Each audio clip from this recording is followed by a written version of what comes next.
Welcome to Coffee with Us, the FlightHub podcast that feels like two travel-obsessed best friends trading stories over a steaming cup. We're talking about our favorite trips, sharing travel tips, and picking up clever hacks from people that have traveled the world. So please grab a cup and join in on the conversation. Today, we are talking to Guillaume Duranceau-Thibert, also known as Guillaume sans destination, and for our Anglophones, that means Guillaume without destination.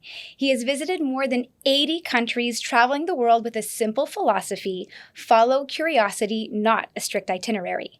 Through his platforms, he shares stories of encounters, discoveries, and unexpected moments that happens when you leave space for a journey to unfold.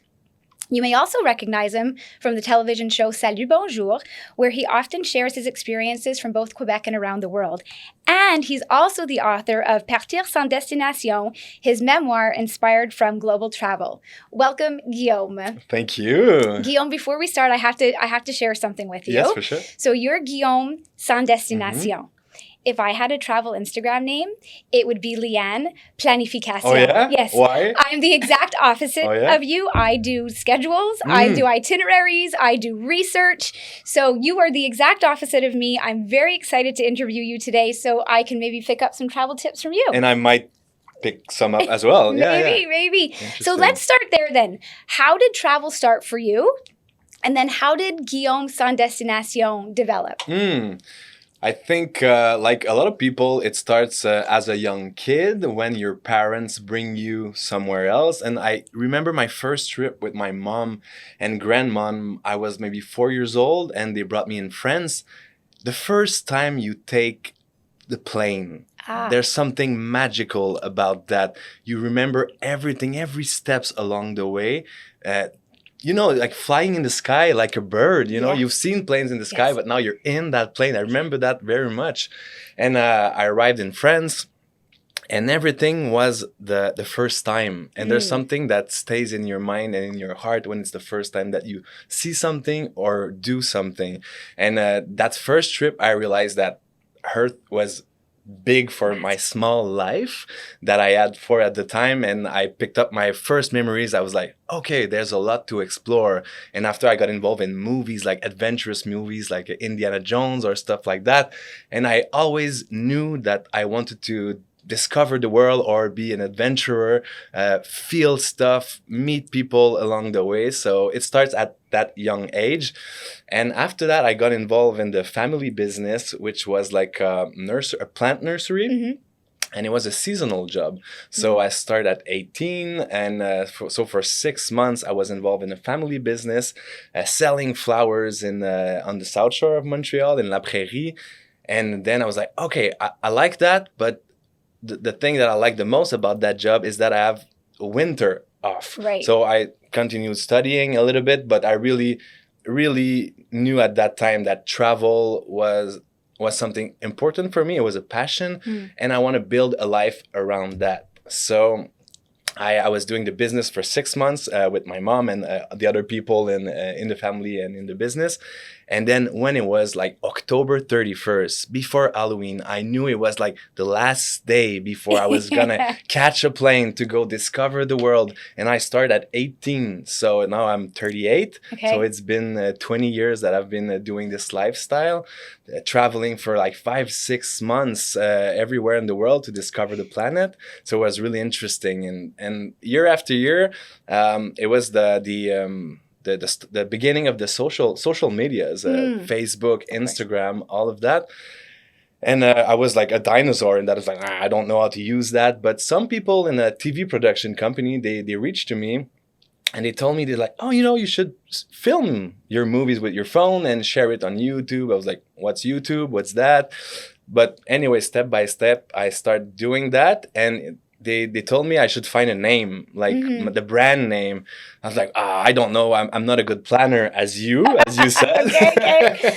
I was like, I like to follow my heart. Yeah. I don't like to plan. I like to just go anywhere. I don't really care where I'm going. I just like to experience stuff. I was like, I don't have a destination, so let's go with Guillaume without a destination. Okay. Yeah. And you touched on something there that you worked 6 months. Yeah. And then when you turned 18, you started to travel. Yes. Can I ask the personal question, like financially, what does that look like for an 18-year-old Yeah. versus maybe what that looks like now, Mm. right? I'm sure because a lot of people are like, I want to travel for 6 months too, but I can't, Yeah. right?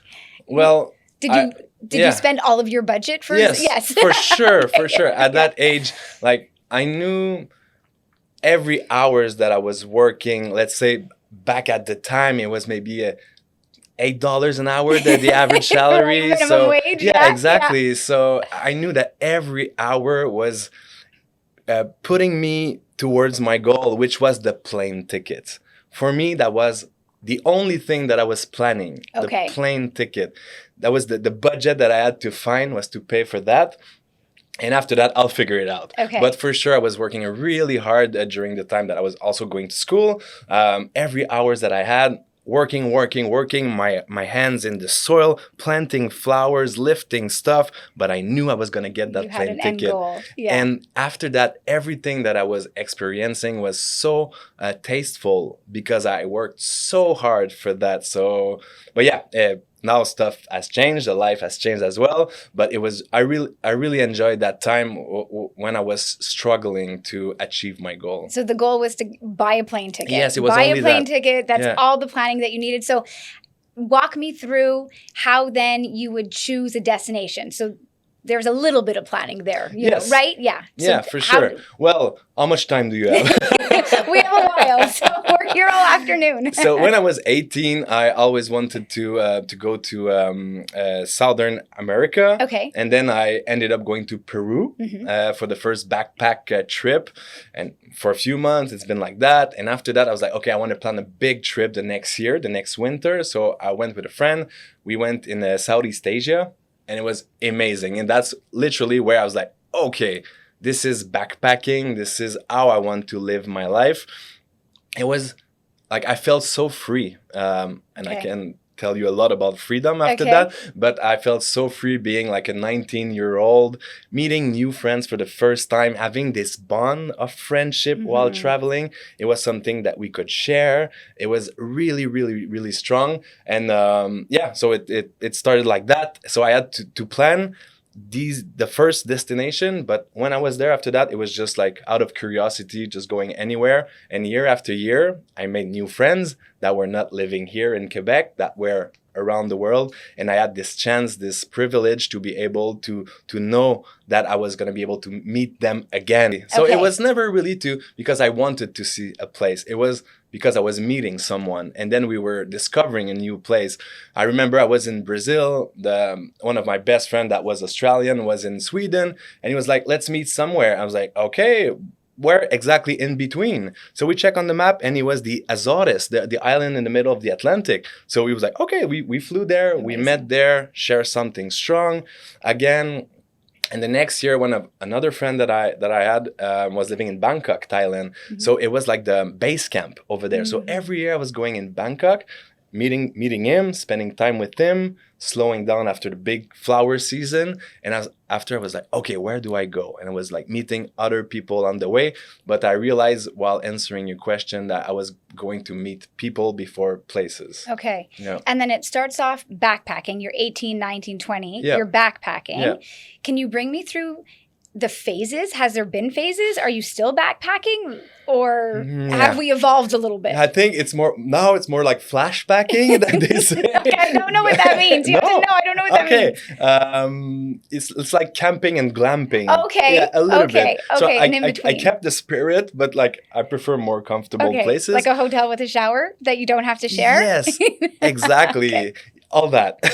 Okay. But yeah, I did that for many years. So I struggled. I didn't have any money. So, but also that's an important thing for younger people that are listening. It's okay to leave that if you don't have any money. You'll figure it out. Literally, like when you know you don't have money, you go in cheaper places, you share, you learn to share, and you go in like public buses. You always try to figure it out at plan A, and if it doesn't work, it's a plan B or plan C. So you learn the skill. In French we say débrouillardise. I don't know, like to know how to use the tools that you have in your backpack if you want. So it's because I hear a lot of times that you should put your money on the side and then travel when you're 45, when you have more money. And I'm like, I think it's the opposite. from my perspective, I think you should, yeah, be responsible about financial stuff, but also it's okay to live and to see the world. To see There's the a world. whole world to Because see. there's so much stuff that you're gonna learn when you're 20 that you won't want to do when you're 30 or 40. It's different. So do it, and you'll figure it out. So backpacking until maybe 30 years old. Okay. And after that, I got lucky. I don't know, like being born under a good star, I would say. And like TV got involved, like you were saying in the presentation. You built your brand. Exactly, built the brand. And after that, like traveling. So it was a passion, but the passion became a work. So got involved in morning TV show to share my passion, and in other TV shows as well. So now I'm like surfing in between fun, pleasure, work. And so the spirit of backpacking, which is to be like a bird, to leave yourself, follow some wind, and be able to struggle, take public buses and chicken buses that we call them in the Southern America.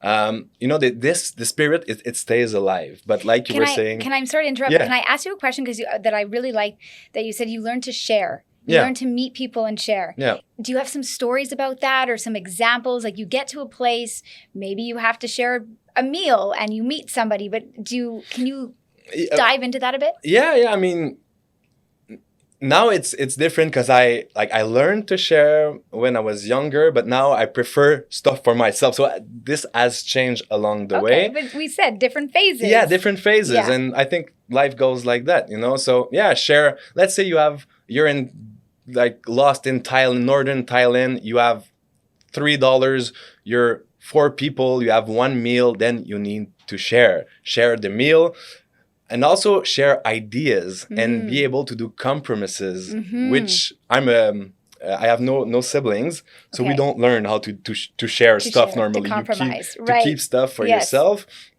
So yeah, so if someone wants to go some places, but you'd rather go somewhere else, no, it's like a democracy. You need to figure out a way to communicate, express your feelings. So you learn a lot through the sharing phases. Okay. I would say. Yeah, no, that's great.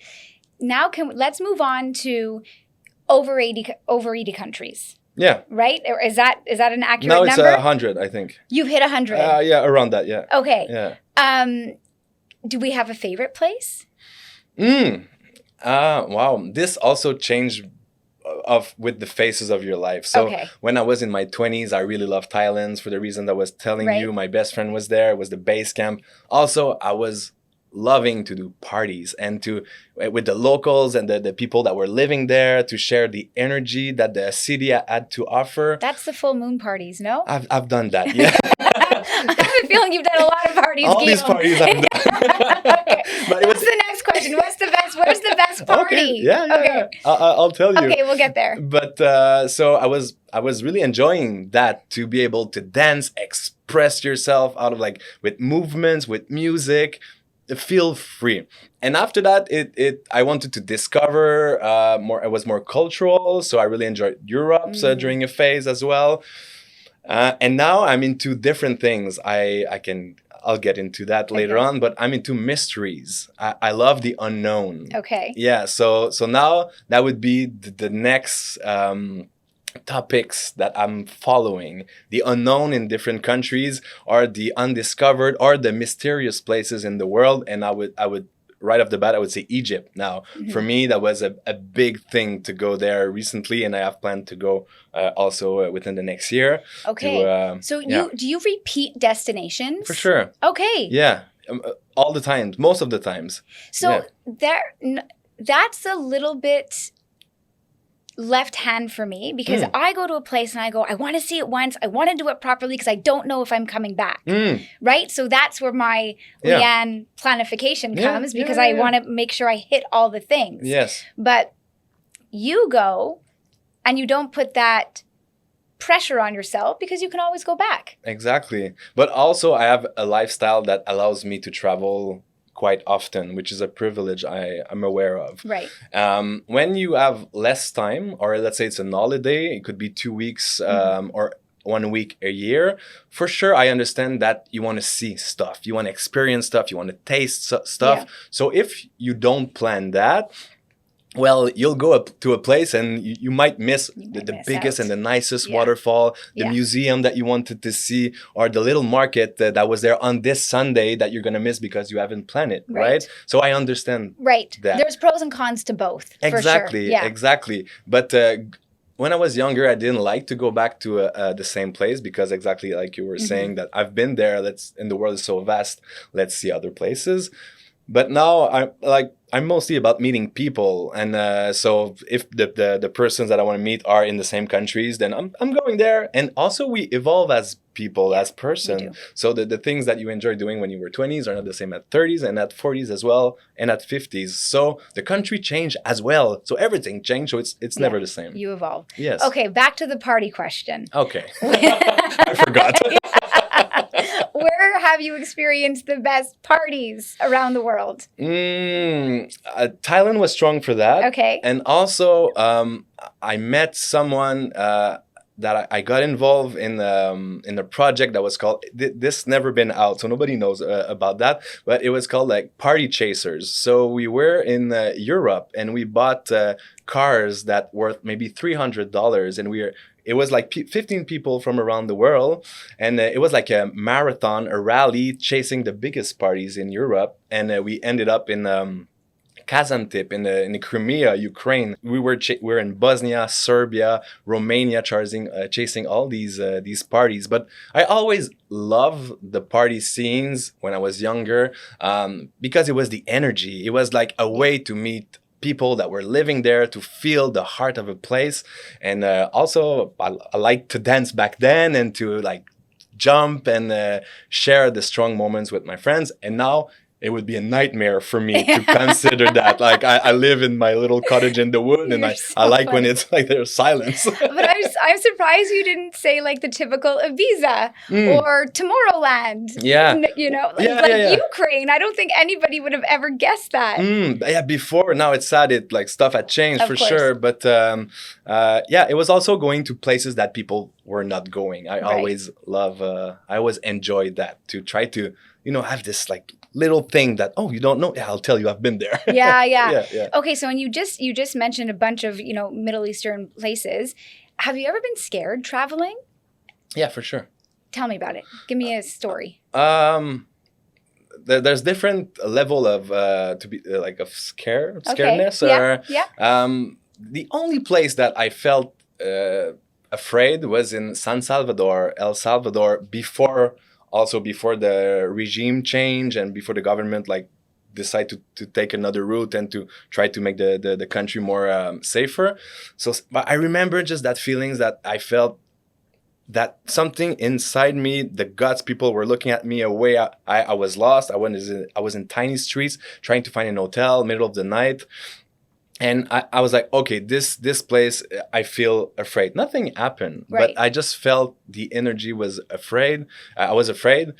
And also the gut feeling, for me, that's the key when you travel, especially when you travel in different route or less beaten path, So just listen to your inner voice. This doesn't lie, Right. So, but this was ringing a bell back then in San Salvador. It's like, okay, find a place now. Right. But right. the rest of the world, for me, the people are mostly nice. Fundamentally, right. They're nice, and I trust them, and I trust my guts, and it paid off. Normally, it's worked. I'll knock on wood. Yeah. Is that wood? Yeah. Oh, that's wood. Yes. Okay, perfect. You started off backpacking solo. Yeah. Has that changed too? Do you travel with people now, or do you still like to go solo? Mix, I would say. Oh, yeah? But have you ever tried solo traveling? No. I've never traveled solo. You should try it. Definitely. I love the solitude. Okay. I love being by myself. But that was not the case when I first started traveling. Like I told you before, I was the first trip was with friends. Right. I needed to be reassured, to feel secure in the different places that I was traveling. But after that trip in Southeast Asia that I told you, I remember I was in Vietnam. And they were selling fake DVDs, and we put DVDs, and it was Slumdog Millionaire. Remember that movie? Totally, absolutely. And I watched that, and it was happening in India, and it felt surreal, that place. And I said that night, next year I'm going to India by myself. And I was in the early 20. So I went for 4 months in India just because of that movie. I wanted to feel that other, and it's still one of the craziest, and like it's another world there. And yeah, It's Slumdog Millionaire. Like, Yeah. it starts with them literally living in the slums. Yeah. And you said, that's where I want to go. because like this is a different reality. It's happening Absolutely. for real. People are living that way, and I think we need to be aware of that, and Okay. to figure it out, what we could do somehow, if we can do anything. Just to be aware is half of the way, I would say. Mhm. And yeah, that trip, it was the first trip where I felt alone also, because I was traveling by myself. And it's hard to be by yourself. Like, it's not a comfortable situation, because the time that you have, you need to go inside and face your inner demons and try to realize what you want to do with your life. So it's not easy. It's easier to be with someone and to do small talk, but this is the deepest you could go, being by yourself. But I think through the process of traveling and to learn to be by yourself, you also get a lot of tools, because you actually enjoy, when you can enjoy being with yourself, you can learn to love yourself, and you'll be able to love others for real after that. So it took me many years to really enjoy being by myself, but now, like, it is awesome. I like it so much. Really? So as you've gotten older, you prefer it more? Yes. Okay. Yes. For like, there's something special to be by myself. I really enjoy it, but that also make the time that I have with my lover, or the good friends that I have. This time is special. Like, it's really tasteful. So I think you need a mix. Some people need more alone time. Some people need less. But I really enjoy that. And also, I think you should try. Like, it could be 3 days. It doesn't have to be really long, or a month. Just, what does it do to really be by yourself, and without a phone? Just try to be there, live the moments. Okay, who am I right now? Am I at the good place in my life? Should I do different things? The people surrounding me, are they the good people? So you ask the deepest You question. reflect. Yes. I think this time you learn to grow out of that. So I really enjoy being solo also. So we spoke about one of the nicest places. Is there a place that you had high expectations and it fell a little bit flat? Well, there's the first thing that you said, having expectations. Yeah. When you have, I think in life you should never have expectations. When you don't, then you're always happy, because you expect nothing, and then when there's something positive happening, you're like, whoa, this It's is extra. great. Yeah. It's awesome. So when you don't have expectation, everything is beautiful. Right. Okay. And but there's one place that I had big expectation. It was Barcelona in Spain. Everyone was telling me that it was the greatest place on earth. The food was great. The street, the architecture, the people, the beach. Well, I arrived there, and it just didn't click for me. The place is beautiful, but I never went back. And Didn't connect. No, I didn't connect for some reason. So yeah, for me, Barcelona it was okay, but maybe it was great, but I had too much expectations. Okay. Yeah. And you said, so you spent a lot of time, it was Bangkok, you said, that was your hub? Was Yeah. that where you said? Yeah. Besides Bangkok, where's the other place that that That you've enjoyed? Well, so many. Right off the bat, I would say Colombia was great. Oh, yeah. So with the friends I was telling you before, the friends that I met around while traveling, we bought a car in California. Some friend drove the car to Panama, and there's a little gap between Panama and Colombia that you can drive. These are like, it's called the Darien Gap. It's mostly swamps, guerrilleros goodness. there, and like wild animals. You cannot really cross there. Some people are doing it to try to reach the United States, Right. but you cannot drive there. There's no road. So we had to ship the truck in a container, and the truck arrived in Cartagena, Colombia. And we spent like a month and a half just driving around Colombia. And this place was not that known back then, and it was amazing. So I went back many times in Colombia because the people were so nice. The landscape was awesome, and it was super safe, like from what I had heard before. Yeah. And we just drove, and there's something there's something different about having your own car or just renting a car, Yeah. driving around, feeling free to discover new places, stop where along the way when you want, in tiny village that are not even on maps. Yeah. And that's where the magic happens, when you take this time to stop where it was not expected to stop. Right. And I'm assuming, so you stop in a tiny village. Yeah. I'm assuming, but you tell me, are the locals friendly? Are they more hesitant? Do they speak to you? Do they help you? Do you have any stories about that, small villages where they were great to you? Yeah, for sure. I think in every small villages, when like people, they feel you, like they feel your heart. If you're there for the good reason, they'll feel it. And for sure, they'll be, if it's a tiny village where they're not aware or used that foreign people or gringos, as they call them, coming there, I think they're like, okay, they're curious, as like the same as we are curious about them. So for sure, when you go talk to them, they're like, how come you arrived here? Like, what's the deal? And they're super friendly. Every tiny village, like, don't be afraid to go there, because people, like, they're super, super friendly. And you were telling me about, like, if I remember a place where it marked me, or like deep in my heart. It was also in Colombia, in Medellin. We got lost with the truck. We ended up in really dangerous favelas over there, where people told us not to go there beforehand. I need to stop you. What are favelas? It's like you were saying, like this in Slumdog Millionaire, like this place, really crowded place. Like super dense, which are considered like village or cities, where normally, like in Brazil or in other countries, you could have some cartels there or stuff like that. But there's also, it's mostly regular people living there. So, and there's some dangerous ones for sure that you need to avoid. But we ended up, all that to say, we ended up there, driving there, and they were kids playing with a football ball, a soccer ball. And for me, that's always a good, like, it's a portal. It's a door open to connect with the local people. I love to play soccer.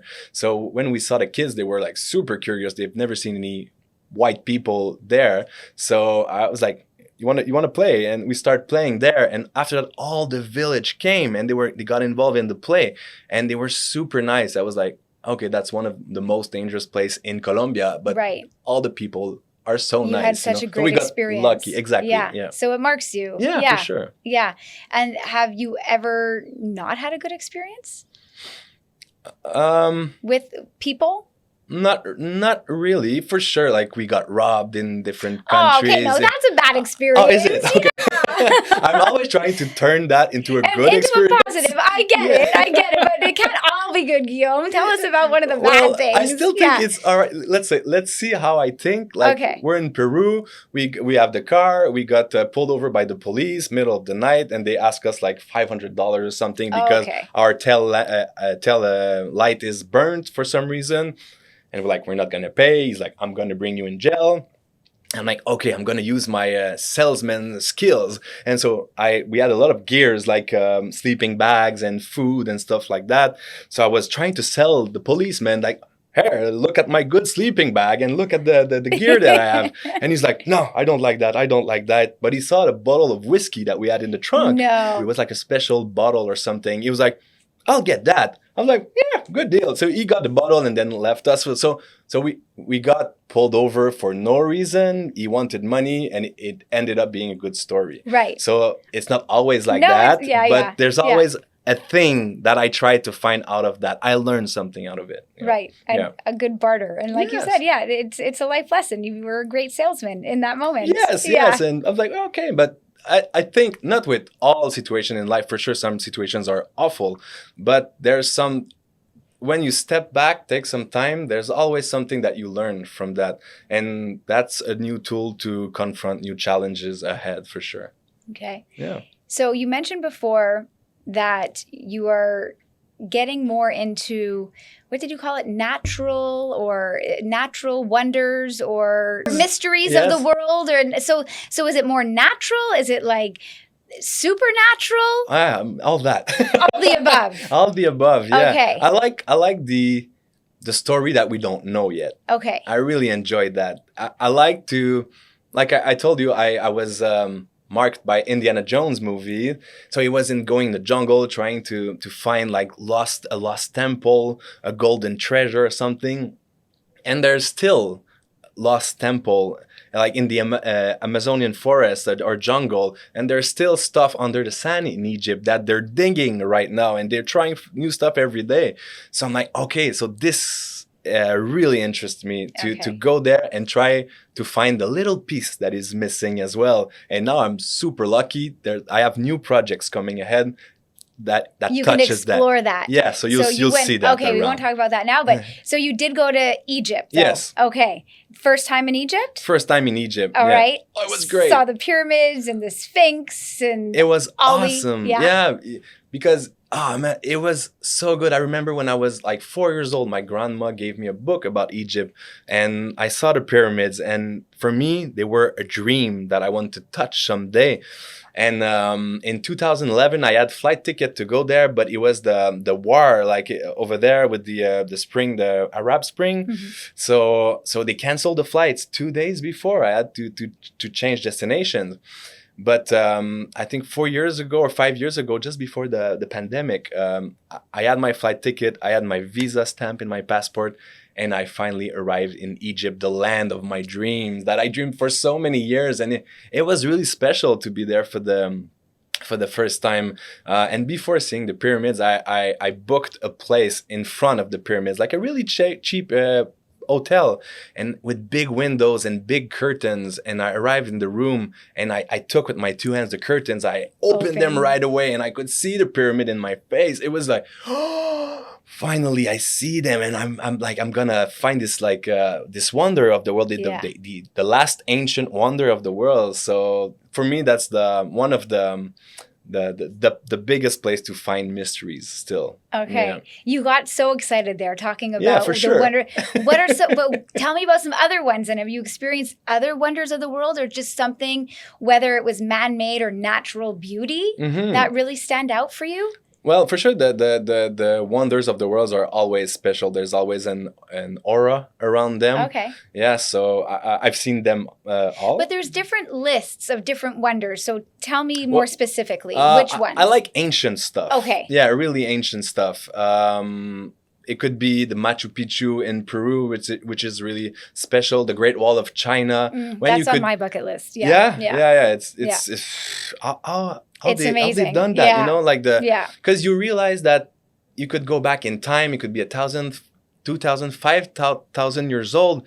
The people over there, they had a lot of knowledge, and they knew how to build stuff that still lasts. Like we build roads right now, and they last one spring, and then they're done after winter. Yeah. You know, so they had a knowledge of and skills that we comprehend, and we still don't comprehend today.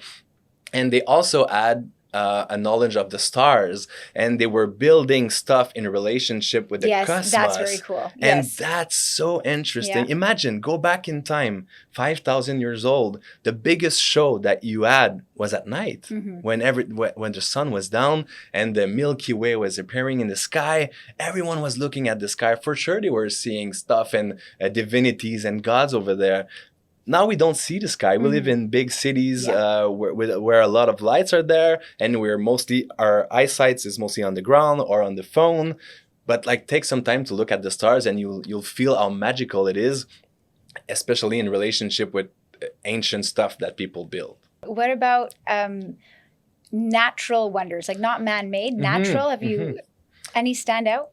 I love deserts a lot. There's something really powerful about like seeing the horizon, sandy horizon, seeing the sun going down, like dying in the sand. Yeah, there's and it's really peaceful to see like the wind like bringing stories from far away on the desert. So I really feel good there. Also, for sure, like everyone loves waterfalls. I really enjoy like amazing waterfalls, especially when you can swim there. You feel the energy that's coming out of the nature. That's also something that we are not as much connected than before. Mountains. I was. Do you hike? Yeah, but I got involved in projects where they brought me in different mountains, so I could realize how mountains were important and strong as well. Yeah, I mean, I love natural places where you can see far away. Yeah. Kind of like what you said at the beginning, being in the airplane the first time and having that view of the world from a different angle. There's something special being in the plane. Also, when you see the land where you're gonna arrive, it's like, okay, you start feeling the magic. So it's there. Oh, the mountains are like that. The sun is like that. The houses are like that. Like the fun is coming. Yeah. And then, well, speaking of mountains, have you traveled across Canada? We're talking about the world, but have you had a chance to explore Canada? Not that much. No way. Not that so much. Like not Banff or anything yet? Not Banff. I went in the Whistler and Vancouver. I got involved with indigenous communities over there, but in between, nada. No. And I'm a big hockey fan, so I'd like to go in the town. All right. The future Guillaume sans destination might be out in Western Canada. Or also north. Yeah. Like that sounds a bit cold. Yeah, well, it's like there's like other people, like the indigenous communities over there, that they have a lot to share as well. Sure. These are the landscapes. It looks amazing, so I'd love to go there. Also discover things that not a lot of people have seen. Yeah. Okay. So what's next for you? I know you alluded that you have some projects, but if you put those projects aside, where would be the next place you hop on a plane to? Or is that too much planning? Maybe it is. I'm like, where? No, I'm leaving soon for projects. Okay. But these projects are also the biggest passions that I have. So I'm going in Peru. I'm going back where I first love to travel. No so I'm going there in 3 weeks. That's full circle. Yes, good. Exactly. To go back there and to see how it changes and how I've changed as well. So yeah. Peru and seeing friends. I have a wedding in Bali as well coming. So it will be mostly to meet people. So that's it. Is it a silly question then? Lots of people say like bucket list. Do you have a bucket list or that's a silly question for you? I don't. No, I don't. No, yeah. No, literally, no, I don't. You don't have a bucket list. No. You go where your friends are and where life brings you. Yeah, and also it's time. Like I was traveling so much for work in the past years, and this winter I was more calm. I stayed a little bit more home. I enjoyed the forest, and now I'm looking for the next trip. So stuff change and it's good. Just listen to yourself, I think. Yeah. Okay, this is a little bit of a silly question. If you had $10 to spend anywhere in the world, where would you put it? Where would you spend it? How old I am with that $10? I don't know. Well, you have to be travel age, so 18 and plus. Okay, like 20s, in the 20s for sure, Southeast Asia. Southeast Asia for... But what could you buy for $10 in Southeast? For $10, so much. You could have like a breakfast, a meal, a dinner with like soup on the streets. Okay. You can have a beer and actually do a free party over there. So that would have been... You'd start a party. Yeah, for sure. In the 20s, for sure, it was that. Now with $10, I would just have a glass of white wine with the person that I love in Spain, maybe in Malaga or something like that. Yeah, you see how different it is, but the fun is the same. Yeah, different phases. It changes. Yeah. Oh, okay, very good, very good. What about you? $10. Oh, $10. I haven't traveled as much as you. I would spend it on a little trinket, on a little souvenir of where I've been. I like it. Yeah, just a little memory. I know we have our phones and everything, but I just picture ourselves when we're 80 or we're 90. Hopefully we're still traveling, but if we're not, if our bodies don't let us, that we have the pictures and I want like a little memento from the place you've been. And I think these things could be really strong. I remember my grandmother had a shelf full of them, of tiny things that she brought back from trips. Yeah. And I remember seeing those. And I was like, one day I'll have my own shelf. Yeah. And now I do. I like buying tiny stuff. And sometimes they're not even, you don't even have to buy them. And I'll give you an example, and you guys can cut this if you want, but I'm giving you an example. We just got back from Turks and Caicos, okay? Highly planned trip, okay? But because we planned it, we were on a boat one day, and I said, I want to go to Sand Dollar Cove. And the boat wasn't going to take us there, but because I'd read about it, I said, I want to go to Sand Dollar Cove. and they drop us off, and there is a sandbar, and it goes from the beach, but it goes far out into the ocean, and you're at your calf. We had the snorkel masks. We put them on, and it was like finding buried treasure. We actually found multiple sand dollars. Wow. This was so fun for me. It was so cool to find something in nature. Yeah. Now then I had to take one and transport it home, and they're so fragile, but we managed. And that's going to sit on the shelf, and I will always remember that was from that day in Turks with the family, completely by chance that we found them. I didn't know they were actually going to be there, but we did, and that's fun. So sometimes, I would take that $10 for a little trinket or for an experience that you can maybe find something for free. And it brings us back that it doesn't have to cost a lot of dollars. That's right. To bring a powerful memory out of it. It's time for Spill the Beans. Yeah. Okay, we're going to move on to some rapid fire questions. Okay? So it's like a yes or a no or this or that type stuff, all right? So ready? Okay. Big city or small towns? Small towns. Okay. Yeah. Something you can't live without while traveling? Music. Oh, good answer. Yeah. Really good answer. Do you associate different songs and different musics to places you've been? So much. Really? Like literally, when I have a band that I love and they have a new release, and I'm at home, I wait. I don't listen to it. I keep it for the next trip. And there's always something magical in the first listening of an album. And I think you need to walk to get that. So imagine a band that you love. You've been waiting for this album. You walk in a new town. You put the albums with the earphones. And you're going to keep every memories that you're gonna see at this moment. It's gonna stay. You're gonna like engrave like somehow the music that you're listening. So for me, music is so important while traveling. It's the even when I feel alone, even when I'm lost, I always have a music for that. And when I listen to that music here, it brings me back at the same moment, so I can relive and I can still feel the dopamine or the cortisol or every molecule. That's a great answer. I really like that answer. Do you have an favorite airline snack? Oh, yeah. Super simple. Cup of soup. Yeah, put some hot water. There's something like really Yeah. comforting about that. It's a bit salty. I'm always happy to have that in plane. Okay, very good, very good. Window or aisle seat? Window, so you could see some stuff in the sky. Beach or city? Forest? Oh, okay. Can I say that? Yeah, sure. Yeah, I'll have to add that. Beach, city, or forest. Yeah. Okay. Carry-on or check luggage? I think I know the answer. What would you say? I'd say carry-on. Oh yeah, for sure. I'm not patient at all. So I like when I arrive, I'm like, okay, let's go explore right away. So no. Very good. Street food or fine dining? Both. Oh yeah. Oh yeah, mix of both. See, that surprises me. I thought for sure you would have gone street food. I love both. Okay. Yeah, I think there's something you could feel the heart of a place and the people when you go in the street. But that's also true with fine dining. You could have like chef cooking with special ingredients that you're gonna find in the street food, but they just put that food in a different way, and you're gonna enjoy that. And I like a good diner with a good glass of wine meal. as well. Yeah. So mix of both. Okay, very good. This is a silly question, but I'm going to ask it anyways just for fun. Guided tour or self-explore? Asking the question is answering.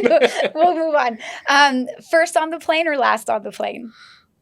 Oh, before I would have said last. Okay. And now first. Okay. Yeah, I like to sit first, like comfortably, put the podcast or the movie and or fall asleep. Yeah. You can sleep on a plane? Oh yeah, I need to. Yeah, because when you like travel for work, you need kind of to learn how to sleep these different hours to arrive kind of fresh to the next place. So yeah, like back in times, like the people sailing the sailboat, they were learning how to sleep 15 minutes, stay awake, and then drive the boat. And I try to learn that a little bit. You can do that? Yeah. Does jet lag affect you hard? Yeah, still. So that's why I try to learn more how to sleep on the Okay. plane. But yeah, I don't like jet lag that much. Yeah. Do you find it worse going to your destination or coming back from your destination? For some reason, going there. Oh, yeah? Yeah, because when you arrive there, you're so excited, you want to Yeah. see stuff, but normally you would need to adjust the time sleep there. But you're like, no, I want to discover, I want to find this place, and sometimes you crash, and it takes some time. So yeah, I find it hard because I want to see stuff, and you don't have the same energy to do it. Okay. Mhm.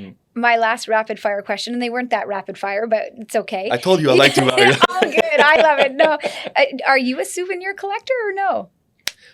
With the shelf that I have now, yeah. the one that I saw when I was young from my grandma, yes, and my shelf is like curving a little bit. I need to put some brackets underneath. So yeah, I like to. It could be a tiny thing, a piece of rock, Okay. or a piece of artisanal, like how they make stuff in a little market, or something meaningful from that trip. So I like to do that because when I'm at home, I look at the shelf. I'm like, okay, it's been a great ride, and if it ends up now for some reason, then I have always these souvenirs, material ones, and also the souvenirs that I keep in my head and in my heart. Yeah.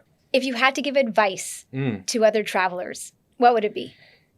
I'm really not good to give advice. I don't like to be given advice as well. I like to figure out stuff by myself or with the people I meet on the road. But the only thing that I would tell people, just do it.